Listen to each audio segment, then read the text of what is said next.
Rami Khouri is a distinguished fellow at the American University of Beirut, joins me now from Boston in Massachusetts. Good to have you with us. So how much of a turning point is this, and just how important is it for Syria, for its economy, to be welcomed back into the Arab fold? Well, Sammy, it's all of these things and many other things as well. Syria is really what, they used to call it the throbbing heart of Arabism in the 50s and 60s.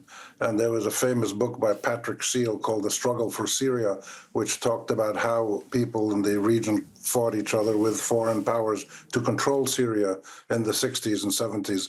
And the Syria is such a strategic place. And now it is so full of men with guns from the region, from inside Syria, and from overseas, including Americans and others, that it really is a hodgepodge of every important issue that matters. So it's very hard to make a definitive statement saying that the Arabs are trying to welcome Syria back in, or the Arabs are circling, or the Arabs and non-Arabs as well, are circling like vultures over what they expect to be a dead carcass so they can get their share, or they're trying to improve their economic and energy and strategic links. All of these things are happening at the same time. The important point I would make is that the process that the Syrians are trying to do, that Ahmed al-Shara is trying to lead, if we take him at his word, which we should give him the benefit of the doubt for another couple of weeks, let's see. But if they are trying to make a really inclusive, participatory and accountable mechanism of creating a new government that responds to the legitimate needs of all Syrians equally, this would be an unprecedented move in the Arab world. Only Tunisia, after the revolution in 2011, 12, tried to do that, and then the autocrats came back in.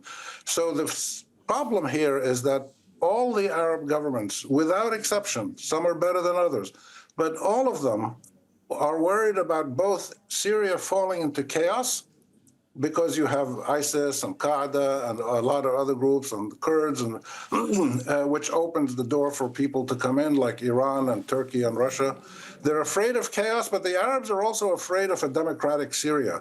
Because that was going to be my Rami. That was going to be my question. Is like, how comfortably can this Syria sit amongst Arab governments, some of whom oppose the Arab Spring?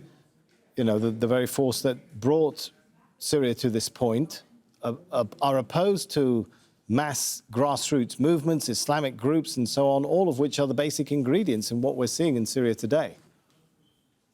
Well, this is the dilemma that for most Arab governments, not so much for most Arab people, most Arab citizens would like to see an inclusive, democratic Syria shape its own destiny.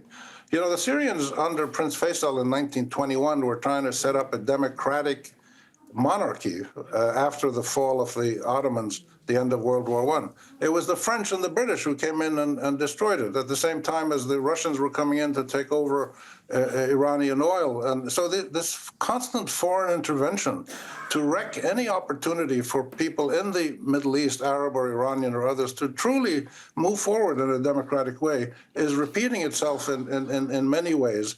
And we just have no idea how this is going to go. I think what we have to do is wait, work with the government, with Ahmed al-Shara and his people, see how they proceed. They'll probably link up with Geir Peterson, the UN process, and try to move to that phase where they can create a constitutional system that really satisfies everybody. But this scares a lot of people in the Arab world, as well as in the West, because a lot of people in Syria and across the region remember what the Americans and the British and the French and the Russians and the Turks and the Iranians and others, all the external actors who've intervened in Syria in the last century have helped bring it to this stage where at one point it became the terror capital of the world, of the Islamist Qaeda and ISIS, and then it became the Captagon capital of the world. That's not what the Syrians want. The Syrians are the most sophisticated,